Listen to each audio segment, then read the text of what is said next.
Zihinsel yaşamınızın neredeyse tamamı sizin doğrudan erişiminiz olmayan bir gizli sistem tarafından yönetilmektedir.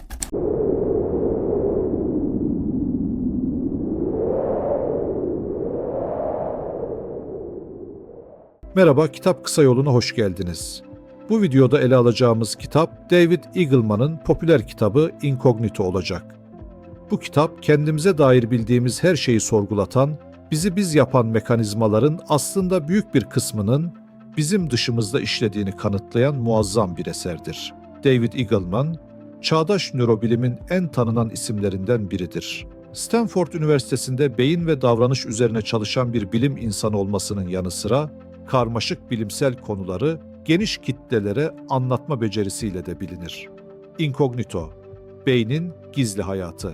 İlk olarak 2011 yılında yayımlandı ve kısa sürede modern beyin araştırmalarını popüler düzeyde tartışan en etkili kitaplardan biri haline geldi. Ancak bu kitap klasik anlamda beyin nasıl çalışır anlatısından çok daha fazlasını yapar.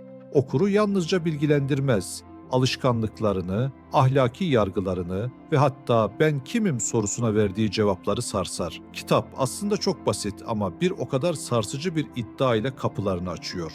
Zihinsel yaşamınızın neredeyse tamamı sizin doğrudan erişiminiz olmayan bir gizli sistem tarafından yönetilmektedir. Bizler kendimizi, kararlarını özgürce veren, mantıklı ve her şeye hakim bir kaptan gibi görsek de, aslında dev bir geminin en üst güvertesinde duran ve motor odasında olup bitenlerden, pervanelerin nasıl döndüğünden ya da rotanın nasıl belirlendiğinden haberi olmayan bir yolcu gibiyizdir. Incognito, Beynin Gizli Hayatı, temel bir iddia üzerine kuruludur.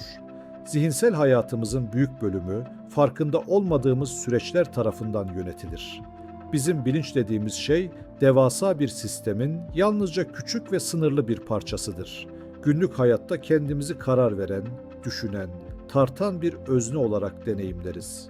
Ancak Eagleman, bu deneyimin gerçeğin tamamı olmadığını, hatta çoğu zaman yanıltıcı olduğunu söyler. Bilincimiz, beynin perde arkasında olup bitenlerin bir tür özetini sunar. Detayları, çatışmaları ve alternatifleri ise gizler. Kitap, bu fikri okuyucunun zihnine yavaş yavaş yerleştirir. Eagleman doğrudan özgür irade yoktur gibi keskin bir cümleyle başlamaz. Bunun yerine gündelik hayattan örneklerle ilerler. Neden bazen bir şey yapmaya karar verip saniyeler sonra fikrimizi değiştirdiğimizi, neden kendimize verdiğimiz sözleri tutmakta zorlandığımızı, neden bazı tepkileri otomatik verdiğimizi sorgulatır. Bu basit görünen sorular, kitabın ana temasına açılan kapılardır. Beyin tek bir merkezden yönetilmez. Birden fazla sistemin aynı anda çalıştığı karmaşık bir yapıdır.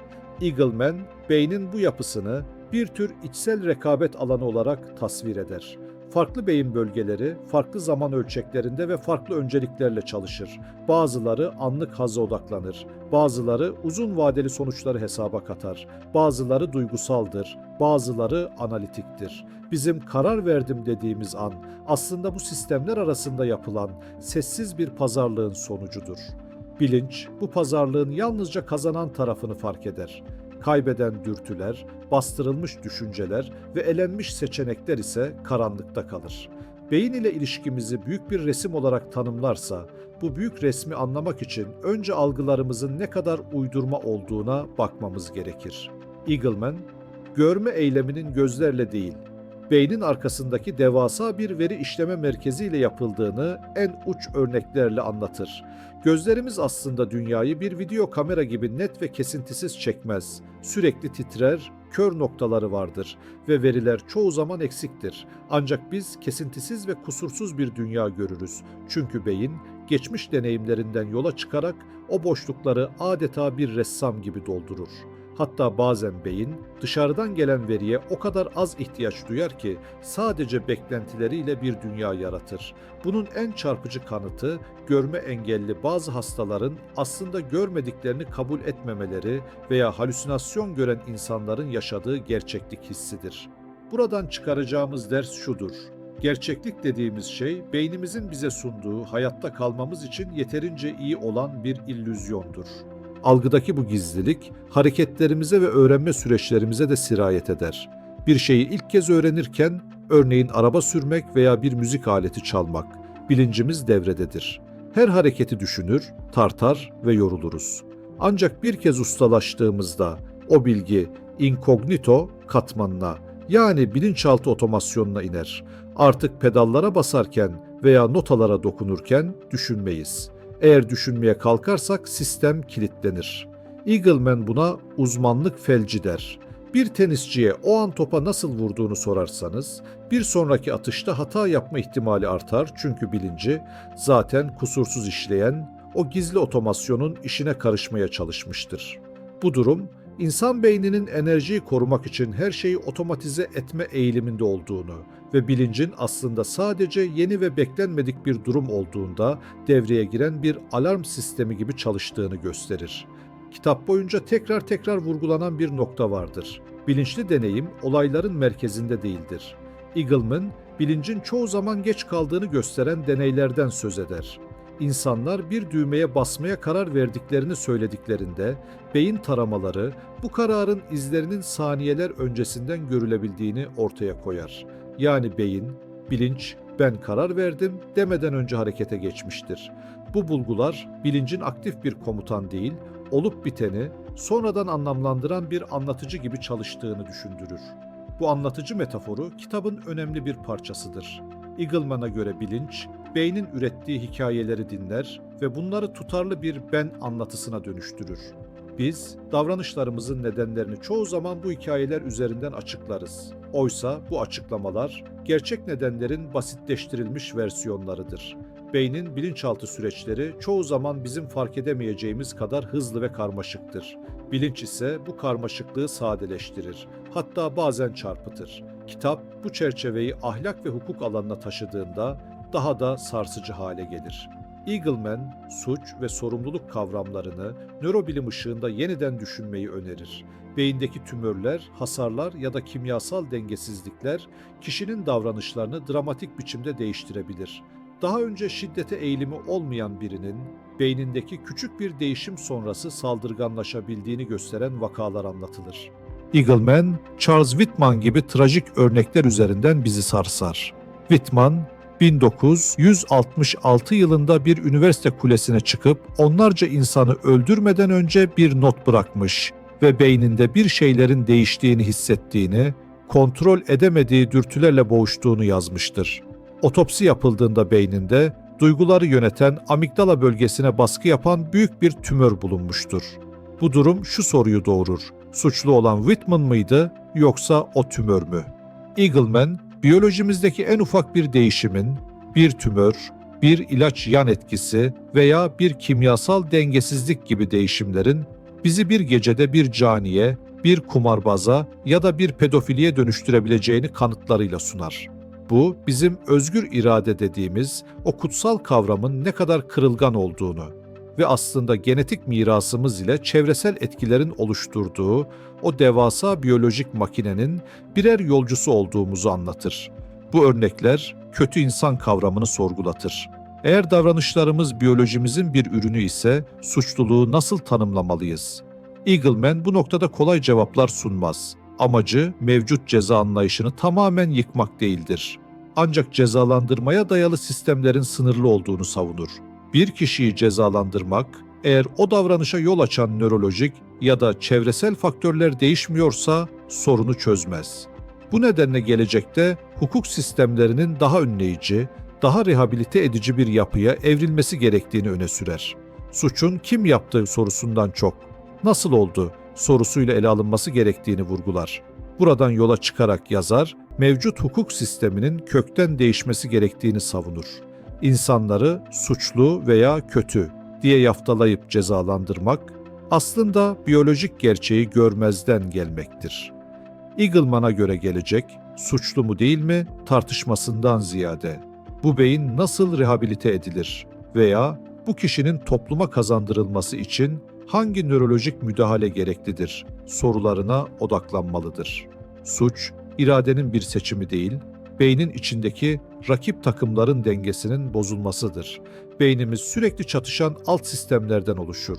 Bir yanımız o pastayı yemek isterken diğer yanımız sağlığımızı düşünür.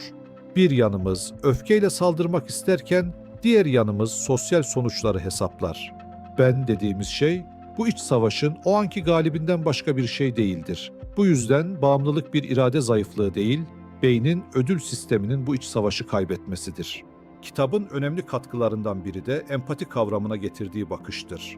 Eagleman, insanların davranışlarını yalnızca yüzeyde görünen niyetlerle değerlendirme alışkanlığımızı eleştirir. Birinin öfkeli, tembel ya da dikkatsiz davranmasının ardında çoğu zaman o kişinin bile farkında olmadığı beyin süreçleri vardır. Bu bakış açısı, başkalarını mazur görmek anlamına gelmez ama yargılarken daha temkinli olmayı önerir. İnsan davranışlarını anlamak, onları basit etiketlere indirgemekten çok daha karmaşık bir çaba gerektirir. Kimlik meselesi, kitabın belki de en düşündürücü bölümlerinden biridir. Biz kendimizi tek ve tutarlı bir varlık olarak deneyimleriz. Ben buyum deriz. Oysa Eagleman, beynin içinde birden fazla ben olduğunu söyler. Bu benlikler farklı bağlamlarda öne çıkar. İş yerinde disiplinli ve kontrollü olan biri, evde daha rahat ve duygusal olabilir. Stres altındayken verdiğimiz kararlarla sakin bir anda verdiklerimiz birbirinden çok farklı olabilir. Bu durum, ikiyüzlülükten ziyade beynin çok katmanlı yapısının doğal bir sonucudur. Kitap, bağımlılık konusuna da bu perspektiften yaklaşır. Bağımlı bireylerin iradesiz ya da zayıf karakterli olarak etiketlenmesini eleştirir. Bağımlılık, çoğu zaman beynin ödül sistemlerinin yeniden şekillenmesiyle ilgilidir. Kısa vadeli ödüller, uzun vadeli hedeflerin önüne geçer. Bu durumda kişinin istemesine rağmen davranışını değiştirememesi şaşırtıcı değildir. Eagleman, bağımlılığı bir ahlak sorunu olarak değil, nörobiyolojik bir süreç olarak ele almanın daha yapıcı olduğunu savunur. Eagleman'ın anlatımı bilimsel olmasına rağmen soğuk değildir. Kitap boyunca hikayeler, gerçek vakalar ve düşündürücü deneylerle ilerler. Bu anlatım tarzı okurun kendini savunmada hissetmesini engeller. Çünkü yazar, siz yanılıyorsunuz demekten çok, hepimiz böyle çalışıyoruz der. Bu yaklaşım kitabın etkisini artırır. Okur kendini yargılanmış değil, davet edilmiş hisseder. Bilinç ve karar verme konuları ele alınırken kitabın satır aralarında önemli bir mesaj daha vardır.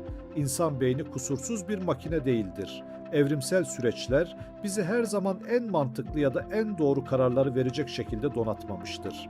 Beynimiz hayatta kalmaya yönelik hızlı çözümler üretir. Bu çözümler modern dünyada bazen işe yarar, bazen de bizi yanıltır. Hızlı yargılar, ön yargılar ve sezgisel tepkiler bu evrimsel mirasın parçalarıdır. Eagleman bu noktada bilincin sınırlı olmasının bir kusur değil, bir özellik olduğunu ima eder. Eğer beynimizdeki her sürecin farkında olsaydık, muhtemelen hiçbir karar veremezdik. Bilincin filtreleyici rolü bizi bilgi selinden korur.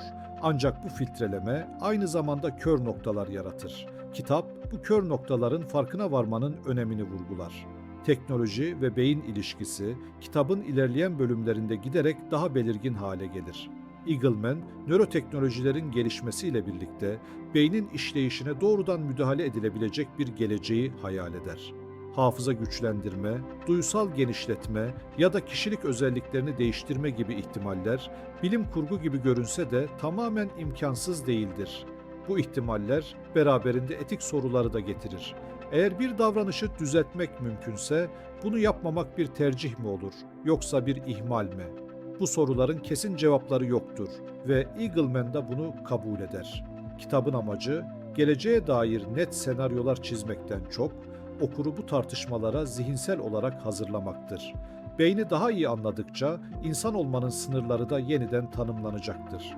Bu yeniden tanımlama süreci kaçınılmaz olarak rahatsız edici olacaktır. Incognito, yalnızca bilimsel bir metin değil, aynı zamanda felsefi bir davettir. Okuru, ben kavramını yeniden düşünmeye çağırır. Kendimizi tek bir irade, tek bir ses olarak görmek yerine çok sesli bir sistem olarak kabul etmeyi önerir. Bu kabul ilk başta kontrol kaybı hissi yaratabilir. Ancak kitap ilerledikçe bu hissin yerini daha derin bir anlayış alır. Kendimizi tanımak sandığımız kadar basit değildir ama bu karmaşıklık insan deneyimini daha zengin kılar. Kitap bittiğinde günlük hayatta yaptığınız pek çok davranışı farklı bir gözle görmeye başlarsınız. Neden bazen istemediğiniz halde bir şeyi yaptığınızı, neden bazı alışkanlıklardan kurtulmanın bu kadar zor olduğunu, neden pişmanlık duymanıza rağmen aynı hataları tekrar ettiğinizi sorgularsınız. Eagleman, bu sorulara sihirli çözümler sunmaz. Ancak soruların kendisini değiştirir. Neden iradesizim? Yerine beynimde hangi sistemler çatışıyor diye düşünmeye başlarsınız. Belki de kitabın en değerli katkısı budur. Yargıdan anlayışa geçiş. Hem kendimize hem de başkalarına karşı daha meraklı, daha sabırlı bir bakış açısı kazandırır. İnsan davranışlarını basit etiketlerle açıklamanın yetersizliğini gösterir. Bu da kitabı yalnızca okunup geçilecek bir popüler bilim eseri olmaktan çıkarır. Uzun süre zihinde yankılanan bir düşünce deneyine dönüştürür. Sonuç olarak Eagleman bizi Kopernik'in yaşadığına benzer bir aydınlanmaya davet eder. Nasıl ki dünyanın evrenin merkezi olmadığını öğrendiğimizde evren küçülmediyse, bilincin de beynin merkezi olmadığını öğrendiğimizde insan ruhu küçülmez. Aksine daha gizemli ve hayranlık uyandırıcı bir hale gelir. Bizler milyarlarca nöronun birbiriyle konuştuğu, her an nöronların birbirleriyle yeni bağlantılar kurduğu, evrendeki en karmaşık ve en zarif makineye yani beyine sahibiz. Kendimizi tanımak, sadece yüzeydeki düşüncelerimize bakmak değil, derinlerdeki o devasa, gizli ve sessiz işleyişe saygı duymaktır. Eğer bu analiz size farklı bir perspektif kazandırdıysa, Kitap Kısa Yolu'nu beğenmeyi, yorumlarınızı paylaşmayı ve bu tür derinlemesine kitap analizlerinin devamı için kanala abone olmayı unutmayın. Bir sonraki kitapta görüşmek üzere.